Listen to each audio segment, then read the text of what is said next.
তারাবির নামাজ সামনে তো আরেকটা বাহাস আসবে, 20 পড়বেন না 8 পড়বেন, ঈদের নামাজ কত তাকবীরে পড়বেন ইত্যাদি।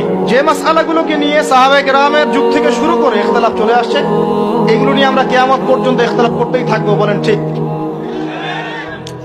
তাই না? এটাই করছি আমরা, এবং সারা বিশ্বের প্রেক্ষাপটে আমাদেরকে আজকে চতুর্দিক থেকে গলার মধ্যে রশি পেঁচিয়ে টান দেয়া হয়ে গেছে, খালি ফাঁসির কাজটা ঝোলা বাকি এখন আমার। উদাহরণটা এভাবে দিতে পারি আমি, যারা বোঝার তারা বুঝবেন ইনশাআল্লাহ। সমুদ্রের ধারে দাঁড়িয়েছেন কখনো? অনেকে দাঁড়িয়েছেন, মানে কিন্তু চোরাবালি থাকে, আছে চোরাবালি আছে। এই চোরাবালিতে কেউ যদি ডুবে যায়, দেখা যায় যে আস্তে আস্তে তার হাঁটু, তারপরে তার কোমর, তারপর বুক আস্তে আস্তে ডুবতে থাকে। আমাদের অবস্থাটা এখন এমন হয়েছে যে প্রথমে আমাদের উম্মাহ, এই দেহটা একটা চোরাবালিতে পড়েছিল, পরে তার প্রথমত টাকনু পর্যন্ত ডুবেছে। সে হাত পা ছোড়াছড়ি করছে, আমাকে বাঁচাও, আমাকে উঠাও। চারপাশে উম্মার অনুসারী মানুষরা ছিলেন, তারা বলছে নড়াচড়া করবেন না, নড়াচড়া করবেন না, নড়াচড়া করলে আরো ডুবে যাবেন, ওইভাবে থাকেন। উম্মাহ বেচারা এভাবেই ছিল। তারপর আস্তে আস্তে আস্তে আস্তে তার হাঁটু পর্যন্ত ডুবে গেল। সে অস্থির হয়ে ছটফট করছে, আমাকে বের করো, আমাকে বের করো, আমি ডুবে যাচ্ছি। আশপাশের মানুষ বলছে রিল্যাক্স, নড়াচড়া করবেন না, নড়াচড়া করলে আপনি ডুবে যাবেন। এভাবে আস্তে আস্তে কোমর, আস্তে আস্তে বুক, এখন গলা পর্যন্ত ডুবে গেছে।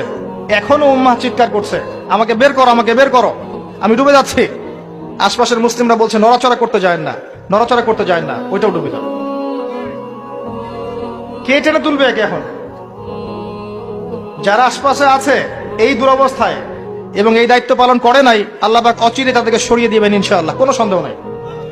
নতুন কোন কওম আসবে ইনশাআল্লাহ, নতুন কোন প্রজন্ম আসবে ইনশাআল্লাহ, যারা এই উম্মাহটাকে আবার তুলবে ইনশাআল্লাহ। এবং আমরা জানি, আমরা আখিরুজ্জামান স্টাডি করে দেখেছি যে বিশ্বের সামনে এমন সময় আসবে যখন ঈসা ইবনে মারিয়ামকে আল্লাহ পাক নামাবেন, এবং এই বিষয়ে কোনো সন্দেহ নাই। আর নেটো যদি চেষ্টা করে তাকে থামাতে পারবে না। কথা বুঝতে পারেন নাই? পৃথিবীর কোন শক্তি তাকে আটকাতে পারবে।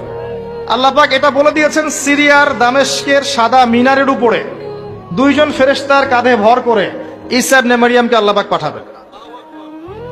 হাদিস এভাবে এসেছে, তার চুলগুলো ছিল ব্রাউন কালার এবং অনেক কাত পর্যন্ত লম্বা।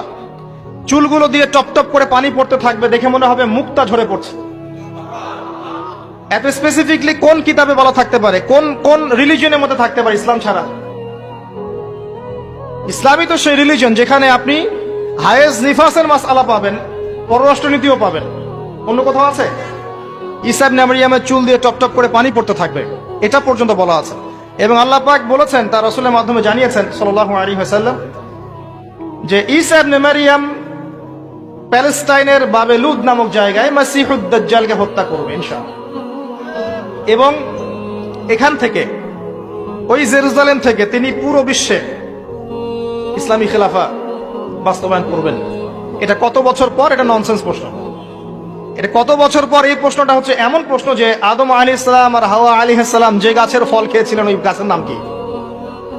এই প্রশ্ন যেমন ভিত্তিহীন, ননসেন্স প্রশ্ন, এরকমই ননসেন্স প্রশ্ন হচ্ছে কত বছর পর এটা হবে। এটা দিয়ে আপনার কি দরকার? কত বছর পর হবে, এ দিয়ে আপনি কি করবেন, আমি কি করব? কারণ আমরা তো অপদার্থ, আগাছা, আমাদের সাথে এগুলো সাথে কি? আমাদের তো বেসিকই ঠিক নাই।